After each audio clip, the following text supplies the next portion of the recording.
Okay, so this is the rear foot elevated split squat with a jump. This is quite difficult. So from here, to start with, grab a plate. Now to begin with, honestly, this is just something you can stick your foot on, just to elevate the foot. I would recommend for this one, say like a big 25 bumper plate, or stack a couple of plates. From here, stick your foot on. Essentially, I'm gonna come from here, go chest up, shoulders are back, and as I drop down, I'm driving off that front foot. This is it. If I change to the side, and I go this way just so you can see, my heel comes up, so I'm essentially in my split stance from before, but it's just raised. Come a little bit tighter, start from the top.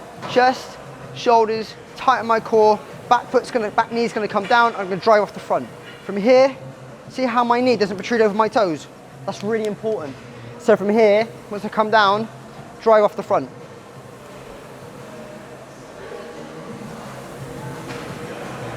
Have a go with that.